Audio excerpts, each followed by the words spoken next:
July the 18th, 2026. Let's gather together and experience the goodness of God. I'm Pastor Trey Comstock. This week is a week where I am not preaching, and so we don't have a scripture for this week. Instead, this week, much awaited, we're going to talk about the House of David, the Amazon, partly paid for by Amazon, Game of Thrones. We're going to get to that in a second. Game of Thrones style show about as it purports to be, which is the House of David. And what's out so far is this started coming out last year, and was it late 2024? 2020. When did I have this open? Season 1 early 2025. Okay, so this started coming out last year, has had its second season this year, has been renewed for a third season. And so what has happened so far, spoilers for a story that was recorded 2600 years ago, right? So far we have had it opens with kind of David and Goliath, David becoming the chosen one. I think that's a flash forward because I think the Goliath thing happens again. We only watched at the end. We watched the pilot, and then we watched the last episode of season 2 because we probably didn't have 16 hours to devote to this project. And so I watched it on an airplane on my phone while flying from Richmond, Virginia to Houston, Texas. Yeah. Season 1 ends on David and Goliath. Okay. But it also starts on David and Goliath. It also starts with a spear throw from Goliath. It's weird. Goliath. And then the last shot of season 1 of episode 1, David picks himself back up and grabs the rock. And then you kind of know what else happens from there. Yes. And so this has been coming out for a couple of years. Part of why we're doing this is we put the call out into the universe in around the time that production was starting on this thing. That we didn't know. We didn't know. So in the summer of 2024, I wrote a sermon series that then we did podcast about called the Throne of God, and it was a deep dive into David and Samuel, and it kind of told in a Game of Thrones style. And in the podcasts from that moment, we were like, oh my God, what we really need, universe, this is what we need. Someone give us tens of millions of dollars to make a show about this. Right. And the way production works is then that was what was already happening. Right. Because less than 6 months later, this show happened. This show is out. We helped to manifest this show into being. Right. If we were a much more woo-woo podcast, we could just and we manifested this, man. Right. We didn't, but it did happen. And so I'll talk a little bit. We'll start talking about the show, but it's interesting to me how this thing gets made. And so it is a joint between MGM Pictures, which by the way is Amazon. So Jeff Bezos and Wonder Project. Which is the brainchild of John Irwin. And so that name might be familiar to you. He and his brother Andrew, via their thing called the Kingdom Story Company, are the people who brought you things like Mom's Night Out and I Can Only Imagine and Jesus Revolution, which we have watched on this channel, and Young Washington in theaters now. Right. John Irwin, in part working with his brother, are one of the people who have been involved in the kind of Christian film scene that has given birth to things like God's Not Dead and I Can Only Imagine and that horrific Bonhoeffer movie that we watched, and Angel Studios' entire oeuvre, other than Animal Farm, which they just bought. Right. It gives birth to The Chosen, and it gives birth to this. And so this is a different genre for them to work in. This is their attempt, clearly, or certainly feels like, and how it is advertised, how it is cut, how it functions. This is, what if the thing we said? What if Christian Game of Thrones. But much milder. Right. Not actually Game of Thrones level violence and etc. Right, which gets at, so we're kind of talking pre-show of we'll dig into details again. I have 4 pages of notes that I took while on the tray table of my airplane as I was flying back to the studio, not just to record this, but it helps that I can do this from here. So I have just pages and pages of notes, 4 pages of notes across these 2 episodes. One of them reads, check Sword of Goliath. We did. It is a thing in the Bible. I had forgotten that. Okay, so big picture, it is better shot than a lot of these things are. Right. It definitely draws upon its inspiration. There's the, David's brother is, just so mad at David. But Jesse, who kind of serves the function of a priest in this one, has told him, you need to go pray. You need to chill out, dude. You need to go talk to God. And so he does it like sitting on the pinnacle of the mountain, and the drone shot spins 180 degrees around him as he's praying in twilight. And I'm like, well, you're using the scenery of Judea, of the Bethlehem Hill country really well. Yes. Well done. The costumes are not as good as Game of Thrones, but the costumes are good. Right. The armor is good. There is a lot of on-screen violence, sort of.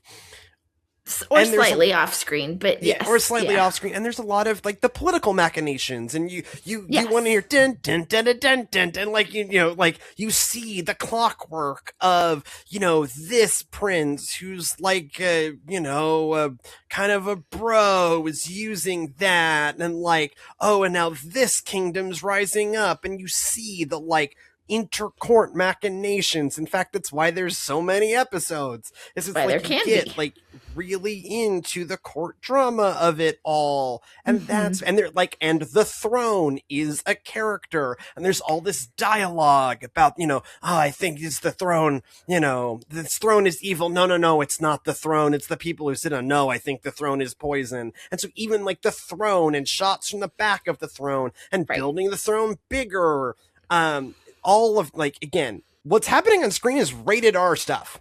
Yes. There is sex, rape, and violence. Yes. Sexual violence. There is a lot of like really graphic stuff. Yep. Like, not only do we kill Goliath, we cut off his head. Yes.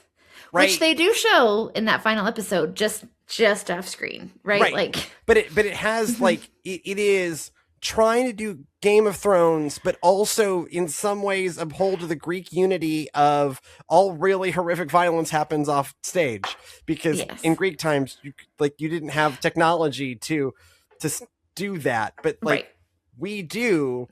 And so it struggles from what a lot of this kind of world of kind of Christian filmmaking suffer from is it really wants you to be able to show it at youth group.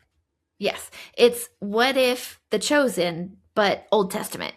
Right. Yeah. And the nice thing about the New Testament is it only gets really violent at the end. Or the Gospels only gets really violent at the end. Yeah. And Mel Gibson already did that. Right. We've already got the Passion of the Christ. So if it's I think it's like one of those, like, maybe we all just learned the wrong lesson from the Passion of the Christ, because like that maybe went too far. Right. But this skews so far, like the violence, like they barely bleed. They like even when they die, right? Like, I watched like there's this bit where in the first episode where Saul has been ordered by God to perform the ban on the Amalekites. So that is kill everybody and take nothing. Yes. And he has done neither of those things. He has taken the plunder and distributed it for his own political gain. Because the whole theme of the first episode is Saul is more afraid of the people Right. and losing his own power than he is of God. Yes. And both Samuel and Jonathan are going to remind him of that. Right. Yes. And so there's this scene where like Samuel walks, and it's had the opportunity to be like a really defining scene, and they sure think it's a really defining scene because Samuel walks in. He's this old guy. He is Gandalf. He's just Gandalf. He's just Gandalf. He's just Timu Gandalf. Timu Gandalf comes in, and like then there is the Amalekite king, and he's been bound, and he's been like doing witch spells, and he's looks really pathetic, and Samuel like borrows that guy's sword and then just murks him. Just murks him and like hits him over and over and over again. Yeah. And then there's like and there's like a little bit of blood on him. Yeah. And he walks out. And we're like I'm like, no. Yeah. No, he should be bloody. Drenched in medium velocity splatter. Like this should be there should be a lot of blood here. That's going to get part of why like rated R things do that is it gives the violence its punch because when you don't really see it, most of what you see is just Samuel going like this, cutting actions with the sword. Mm-hmm. You don't really see the guy react. And then it's definitely implied that he's dead, but because we didn't focus on that moment, it doesn't have that punch. Right. There's a moment where the kind of evil mercenaries stand in for Satan, like Saul's troops, the troops who are followers of God have said, no, I'm not going to kill these. Saul's like, kill all the priests. And again, it's this like big, meant to be this big punchy moment. Saul has just said, kill all of God's priests. And the priests have said they're willing to die. And then, the God-fearing, the non-mercenaries are like, yeah, no, we're not going to do that, sir. And then rapidly, like the leader of the Satan troops just stabs a dude. Right. And like we kind of see it, like we see a sword go through an old guy for 1/10 of a second. And then there's just a lot of implied dying. Yeah. But it's meant to be like this shocking show's Red Wedding. Like this is meant to be like, they have shown up and you think, like it's meant, it has, the setup is, this is this show's Red Wedding. It's going to get real, but it's going to get real in a way that no 6th grade parent is going to write to you about. Right. Well, and that's where, like, cause I really did want to love this show. I just, and it was well done. I think you're right. I think maybe that says more about us that we missed the punchier great, but I think that it is in the scripture though. Like when we read, if you read with a big imagination, I don't know what happens when you read internally, if you like see pictures or visualize, or if you just, hear the story in your brain or however it is. I know everybody hears differently, but when I read 1st and 2nd Samuel, when I read Kings, I see this story in my mind, and it is violent, and it is bloody, and it is, real and awful and graphic. Yeah, it is. And so I understand why that's hard to put on screen. But also it kind of, it deserves it, right? The story carries that weight. I feel like it could have been. It is to me the failing of this stuff that it is, we have to water it down so that church people will be okay with it. And I'm like, y'all, it's the Bible. It's the Bible.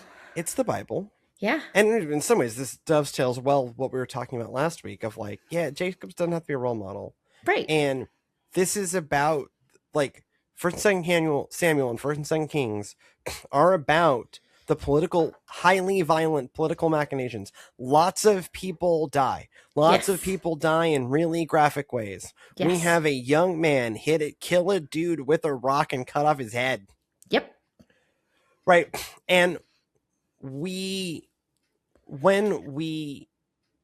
guess part of it is like, and then we don't depict that. Right. And then you expect me to grade this on a curve.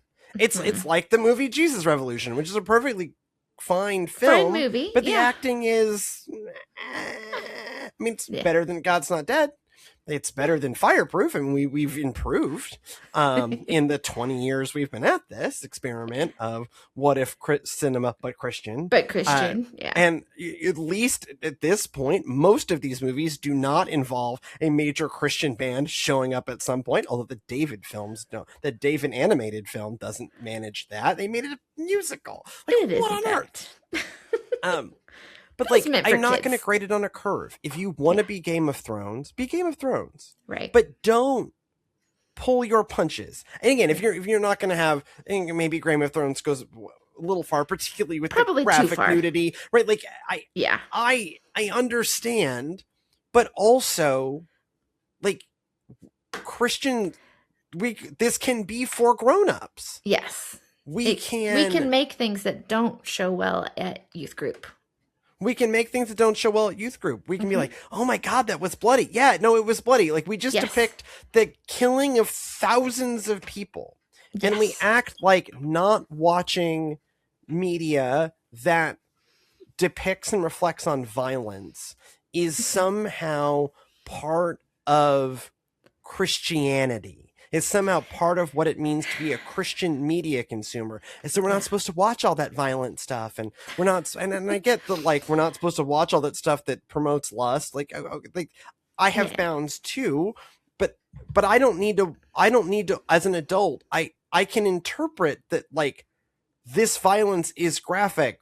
And then it's telling me something about this story. I don't have to revel in it. Not everything has to be John Wick. Right. But this is a violent and bloody time, and when you depict it it's not PG-13 because it's a TV show. TV-14. It's TV-14, but same idea. It's the TV equivalent of PG-13. Like, it loses its impact and starts to, just feel a little watered down. Like, we have, like, there's this big fight scene between David and Saul, and it looks a lot like the one in the rated G movie. Right. They did that. The similarities between the animated rated G movie and this there were a lot of them. They were drawing from a lot of the same concepts there. Well, they depict Jonathan essentially the same way. They depict Saul essentially the same way. Mm-hmm. The way the visual of Saul in both works is remarkably similar. Yeah. Like, it is, I get that they're drawing on 1st and 2nd Samuel, and so there are going to be some similarities, but they also reach similar, if not incorrect, conclusions of what's bad about Saul and what's good about David. Yeah. What I'll say about this depiction of David versus the other one is this David is a little more complex. Yes. He is a little less of your ideal evangelical pastor who also sings, and he is with his nice little harp. Yeah. He's a little more complex. His relationship with Jesse is textured. Yes. He is frustrating, and he does still have too many Sunday school answers, but they're not all Sunday school answers, and sometimes he's a jerk about saying his Sunday school answers. And so there is texture to him. Yes. He doesn't just know. He has to seek God, and I like that. Yeah. Samuel's a little too Gandalf, but all of these things just end up feeling like they want you to grade it on a curve because it's Christian. And I'm tired of that. Because I think we do scripture a disservice when we water it down like that. It reminds me of, have you ever watched Young Sheldon?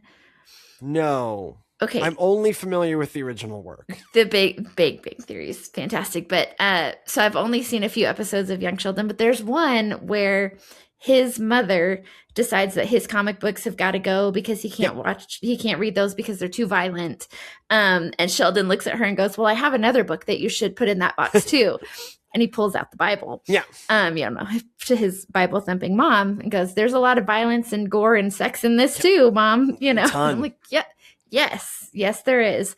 And obviously when we're teaching these stories to children Sunday school classes, we teach them a little bit differently, right? We teach Noah differently. We teach David and Goliath differently. But when you're teaching to grownups, it's okay to teach the story to grownups in a grown-up way.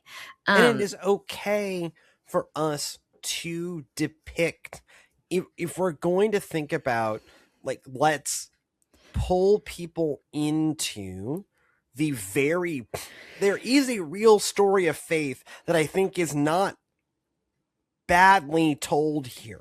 Right. About what is wrong with Saul and about what is good with David. Right. The first episode does a great job of this. I'll get that in a second. But like, if you want to pull people in, then pull people in and do it right. Yes. And that does mean, in this case, if you want to ... the sex stuff, I'll grant you that. Okay. But I don't know that you can ... the violence to the degree that they do, because then none of these people seem as strong, powerful, good, or bad as they are. Yes. Right. That bit where we're killing priests loses its punch because, like, you see one guy with his sword being run through, and then it looks a lot like the killing of the younglings in Star Wars, a PG-13 movie. And I'll tell you that scene also lacks punch. Right. And it's actually why Star Wars likes lightsabers. You know the thing about lightsabers? They cauterize the wounds immediately. Yeah. That's why there's no blood. Yep. That's why. So, like, in Star Wars, they have dotted their ... of like, no, of course, when someone is slashed with a lightsaber, they don't bleed because the lightsaber cauterizes it immediately. Right. That's why when you cut Darth Maul in half and he just falls in half, there's no blood because it was cauterized. Mm-hmm. This doesn't have that. Right. These people should bleed. These people should, and it's making light of the deaths that are in Scripture when you don't give it that proper weight. I feel like it misses that, right? Like, the punch. It misunderstands why responsible filmmakers depict violence like that. So the kind of example for this is the D-Day scene in Saving Private Ryan. Yes. That is absolutely horrific.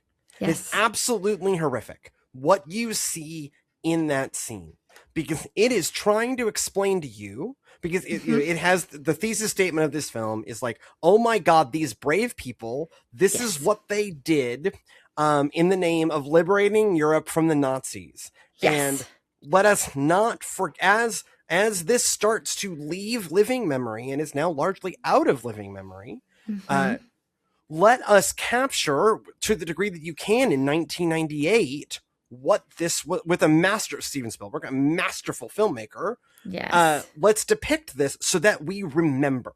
And so that is not violence for violence sake. That is, this was just carnage, horrific, right? To give proper weight to the memory of what happened there.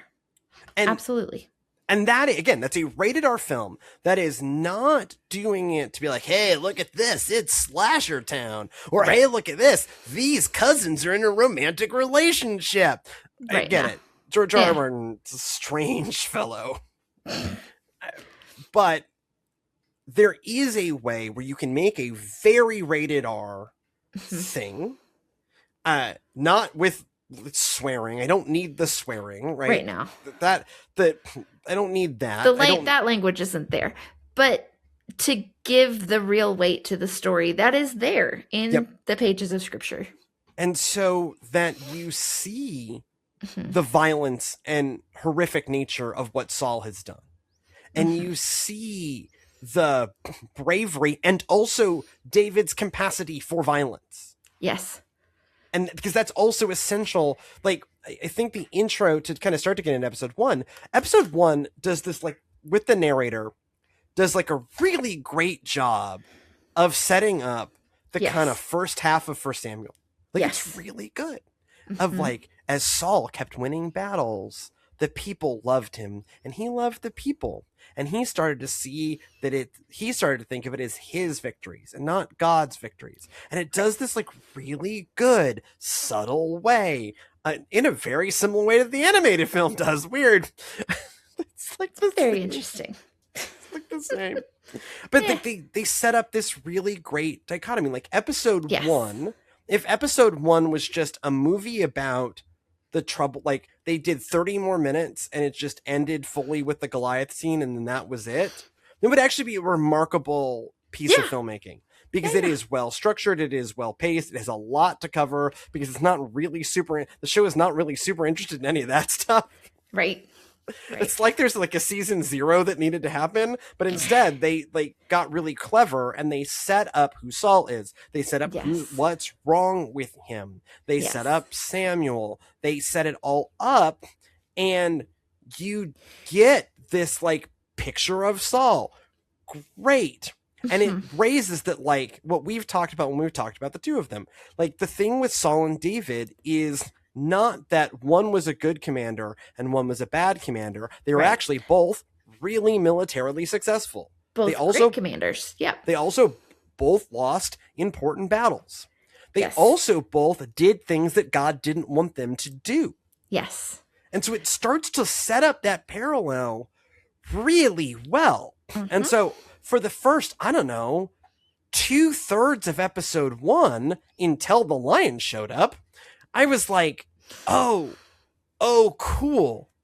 We're going somewhere. I have tons of notes about this of like, oh, this is really interesting. And we keep cutting back and forth in time, because sometimes it's David versus Goliath and sometimes it's current David. Right. And it's all great. And there's interesting imagery with the cut back and forth. Did you see with the spear to the side? And that's not in scripture, but they have to add some drama somewhere too. They add some drama to it, right? And in a way that doesn't wreck it for me, right? They have like David dodges one spear and then a second spear and then a third spear clips him in the side, but he's able to still get up. Stand up with a flesh wound, and he grabs a rock and like, okay, cool. I'm here for it. And then they pull their punches. Yeah. And then they pull their punches. Yeah. And so this, like thinking about this theologically, I think this is, until we get the like evil mercenary people, which seems to largely be a season 2 issue, the theology on this isn't nuts. It really, it seems to understand at least a lot of what the Deuteronomistic historians want you to know about these two guys. Just like the animated film did. Saul is successful militarily. It goes to his head. He becomes more interested in being king than in serving God. Than in following God. And what David, and we don't know if we're ever going to get to a season 4 where we'll get a Bathsheba, but like, and so maybe that'll be in season 3. We'll see. Not at the pace that this show goes. Not at the slow pace. Well, then, if they don't get approved for a 4, I wonder if we'll get Bathsheba at the end of season 3. We'll see. Because that was my and like someone wrote in about our commentary on the animated series, like, hey, you missed the ways that they're trying to make it seem like David wrestles with that, and like I hear that commenter, and it was a well-meant comment. We've gotten a lot of not so well-meant comments of late. That was a well-meant comment. Like, I get what you mean. But my initial reaction to watching it is we are not investing enough in the way that David and Saul are similar people. Are very similar. With one key distinction. And this show does less of that, and so I'll be, if there will be a season 3. If we ever get to David really sinning, I would, because we do see like David argues with his father, and we get a little more of David on the struggle bus. Yeah, I would love to see how far they're going to take that. Yeah, because like I want something that claims to be Christian Game of Thrones should be really invested in the ways that David is also flawed. And like they're kind of setting it up. So they're in in the last episode of season 2, there's Mhm. this really remarkable conversation between David and Jonathan. It's probably the thing I Yes. liked the most in that episode. Yeah. And so David has fled. Jonathan's not in the castle. He's coming back with his wife in a carriage. David somehow tracks down this carriage. He had time. And like, anyway, stops the carriage. And so they have this like moment of being bros. And David's like, bro, Great my dad's romance. the bromance, like my dad said that I tried to kill your dad, who's like a father to me too, says that I tried to kill him and I'm not loyal anymore. And that's just not true. He's just wrong. You're going to hear a lot of lies about me and I need you to not believe them, man. And Jonathan's like, don't even worry about it, bro. We are so bros. In fact, we are so bros. I'm going to tell you that my wife is pregnant and then we're going to bro hug. And they do bro hug. And it is a good bro hug. And again, I'm mocking the scene. It's actually a very well acted, fairly well, subtly written scene. And this gets to the thing that's the best about it. Then at one point, Jonathan says, hey, have mercy on us. Mm-hmm. David's like, what? Of course I'm going to have mercy on you. What? No. Kings have to consolidate. He literally says, I wrote it down here, right? Kings consolidate rule. They do things they never would. They said they never would. I've seen it with my own eyes. And I'm like, oh, we're setting this up. Oh, don't let me down, show. Like you have with that line for me, you wrote a check of like, oh, you are going to get into the complexity of this. Yes. Let's hope. I hope so. So let's watch season 3. We're going to watch season 3. And I think this one we may just have to like commit. Okay, we now know this is not intolerable. I will tell you. This is not unwatchable. I watched it under very bad circumstances, and I was largely, especially episode 1, pulled me along. Episode 2, or the second episode we watched, which is season 2, episode 8. I'll admit, I was periodically checking my email and then having to go back to the show. Yeah. Because the pacing is a problem. Right. But I don't walk away from this going, they have no idea what's going on here. The theology isn't terrible. Right. Samuel dies at the end of season 2, and he's a little too Gandalf. In fact, he is just Gandalf, right? He is just the character of Gandalf. Really weird scene where like you don't see this in a lot of biblical prophets, right? So he has God powers, right? He can God powers with the staff, with the I get that Moses does some things, but he has like weird Moses God powers where he can like stand in front of a whole bunch of people and like look really intense, and they're all gonna like suffer mental anguish. Right. Yeah. So he does that. That is interesting. And then he dies. Yeah. And so I don't know that we needed that. Or rather, that's one of those places where that misses the point of the prophet. Right. The point of the prophet is they speak for God. They don't need because even like that God is the says power this of the prophet to Moses, right? You don't need any of that. Right. Like I'm just gonna do it. Don't worry about it. Right. And the power of the prophet is that they are the voice box of God, not that they have magical, mystical powers. Not the that magical, because mystical they're thing the is God guy that they can then like cause people to suffer mind. That there's a role playing system I'm watching. Anyways, Friends of the Table is using Fabula Ultima in their current season. And in Fabula Ultima, you have mind points. You can spend mind points. And that's your MP, right? It's a very JRPG inspired role-playing system.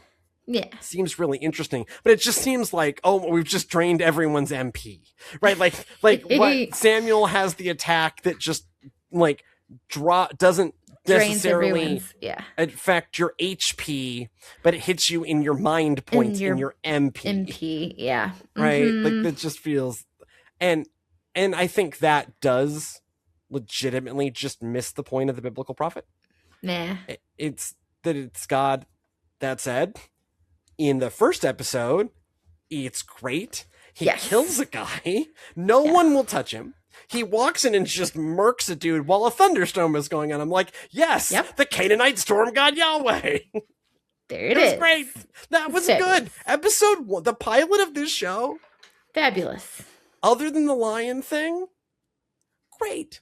Yeah. Also, from this show and the musical animated version, I had forgotten that the Goliath sword is a MacGuffin. Now, they use it. They don't use it well. So, when David is fleeing, like he's wearing like a cloak, like he's Frodo.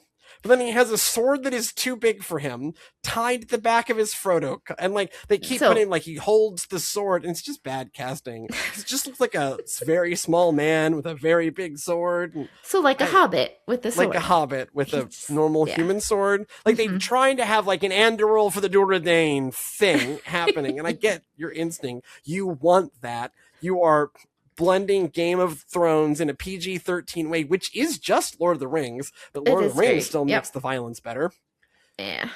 Yeah. And so it all gets some of the visuals of David with Goliath's sword, which I learned was actually a thing. He does actually get it from the priests. Right. Okay. Maybe we could have made that better. Yeah. Or like, I don't know, shown other people trying to wield it, because that's the thing with Mjolnir, right? Mjolnir is just a hammer. Mjolnir is not interesting until other people can't pick up until Mjolnir. Other people can't pick it up. Yep. Yeah.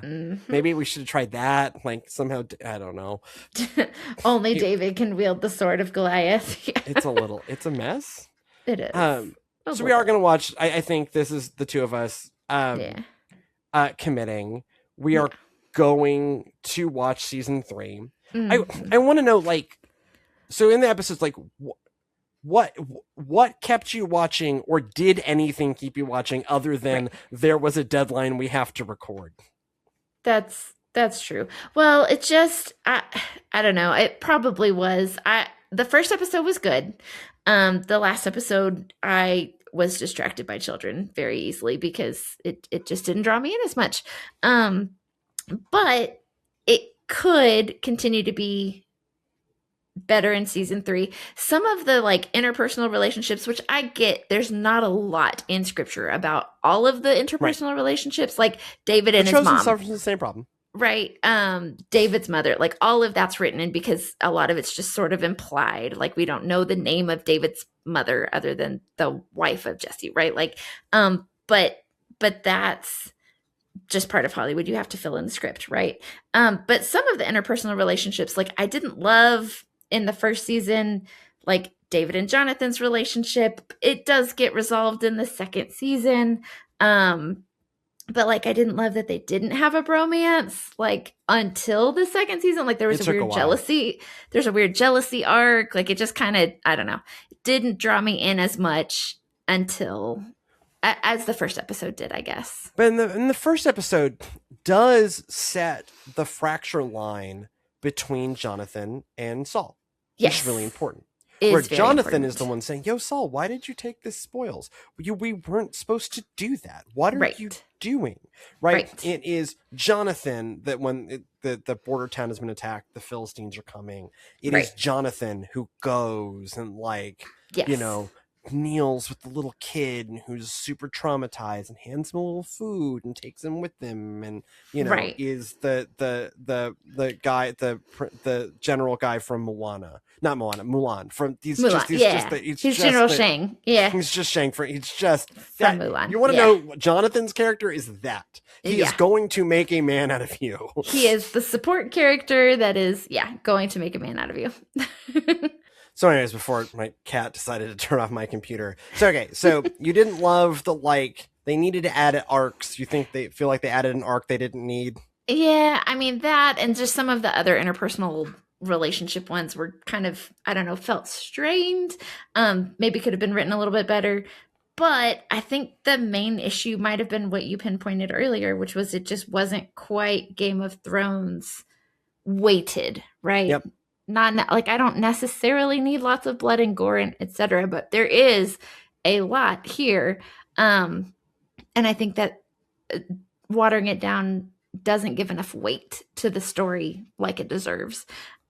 So maybe that'll increase in the future. Maybe that'll change a bit. I did like the political machinations. I liked that we delved deeper into the courtroom drama of what is the throne of God, which is, the house of David. Yeah, I just think we had a better name for it. Yeah, I think I just feel like we named it better because we named it the throne of God. Whose throne it actually is. Whose throne it actually is. The story isn't necessarily about the house of David. Right. It is actually about the throne of God, which is the point that we made. And it's kind of the point that this show is making, because it is, by the way, like none of us came up with this. It's what the text is about. Right. I think for me, it boils down to the people who make these films just don't seem to understand why really great filmmakers sometimes do not ... the horrific. Right. That they're, I just think, I think it just boils down to all of these things, with maybe the exception of David, the animated musical. To love them, you have to grade them on a curve. Yeah. And I hate that because the Prince of Egypt, you don't have to grade on a curve. Right. It's just they got great Mariah filmmaking. Carey for that thing, right? Like, they went for it. And so we've made a couple of decent children's movies. And The Chosen is a whole different deal because then it is easier to get that right. Yeah. Because you don't have to understand transgression. Right. And why filmmakers sometimes portray transgression and do things that, like, that are shocking. Are shocking. Like, I'm not saying we need to become, David Lynch in Fire Walk with Me, that I can only describe as an audience hostile film. At some point, that film and what you are just having to watch in this is just audience hostile. Why are we doing a close-up of a man eating creamed corn? What are we doing, David? I love David Lynch. And even I, at some points in Fire Walk with Me, am going, oh my God, I may never sleep again. Right. I'm not saying. It's not shock value for the sake of shock value. It is, this text is sometimes shocking, and that needs to be portrayed well. Right. And when you PG-13 it, when you make it, when you pitch it as Game of Thrones, but it's not even like a shock value of the, the 2000 Lord of the Rings. Right. It's a Star Wars level of violence. It is a Star Wars level of violence. Right. Right. It is What If the Chosen but Old Testament. Right. It is What If the Chosen but What If Old Testament, and that it isn't good enough. Yeah. It is, the material is better than this. Right. It's not bad. It's not bad. It's not bad. And theology is not bad. For one of these, this is two we've looked at where I go, I'm going to quibble a little bit here and there. And I would not have given Samuel Gandalf powers. I think that misses the point. But I'm quibbling because you've grasped the larger point. And if they make good on David is imperfect, great. Yeah. Great. I like, if we get to, and they're setting it up, right? Like that, that interaction with David and Jonathan made me sit back and go, okay, here we go. Yes. You wrote the check. Now let's cash it. Let's do it. Let's also, make it happen. The actor who plays Jonathan is good. The actor who plays David, currently not given much to work with. We'll see what happens. The guy who plays Saul has enough range. Yeah. They need to make the women a little less interchangeable. That's a problem. A little less flat. A little less flat. We have successfully now 2 films in a row given David his bros. And again, this is 2 works in a row successfully portray David's brother and cousin. Yep. Right? Like, yes, with both of them. And you get the end of my axe. You know, here's his brother and his cousin, and they're showing up with troops, and you don't know what's going to happen. And they're drawing, and it's because they're going to say, "End my axe," and you feel it. Like, it's not. It is. It is good. It's not terrible. Good. It's a C+. Yes. But the material is it's an A+. The material is an A+. 100%. So I feel like we've gotten what we're going to get out of season 1 and season 2. We're not going to go back and fill this in. Just when season 3 happens in the winter, probably when I am not preaching for spring break, we'll sit down and we're gonna watch them all. We're gonna watch all of season 3. Let's do it. And we're gonna talk about it. And we're gonna see David's character arc get even better. Right, because we're gonna finally have an opportunity to see some arc in that character arc, rather than just a teenager with Sunday school answers and just give not him a little more depth. Right, because Jonathan has depth. Yes. Sorry, I'm of a thing I am mildly positive on. There are a few, like the scene of until they don't show enough blood, like the scene of like Samuel coming in and you like everyone like the party is stopped and all of the most powerful people in Israel are in there, including the head of the house of Judah, who just made this like big speech, and the whole royal family is in there, and then like the party stops. And Samuel is just this old man with this long beard, and he just walks in and he picks up a sword and he kills a guy. Yep. Because it's like the wrath of you might be satisfied, but the wrath of God is not. And as the thunderstorm is going off outside, I'm like, okay, you have it in you to do something. Yes. They just don't always do it. Anyways, you should watch this. If you are like many people and already have Amazon Prime, if you have already given Uncle Jeff your money for the shipping this year, you just get this show. You helped fund we all made this. We manifested this, and we all made this together. We all made this together. If you are a Prime subscriber and have thus given Uncle Jeff Bezos, called Uncle Jeff in our household, if you have given Uncle Jeff the money to buy MGM Studios, you can just watch this. Each episode's an hour. At some point it's going to drag on you, but if you are interested in watching season 3 with us, you have between now and like January, February-ish seems to be when they come out. So you have until then to watch 16 episodes of this. I'm probably going to go back and watch all the rest of it, so I'm even more informed for the next time we do this. Yeah, same. But I'm not going to do that in a deadline. I walked away disappointed in a way I didn't think I was going to be disappointed. And in that itself is novel. This is not that Bonhoeffer film. No.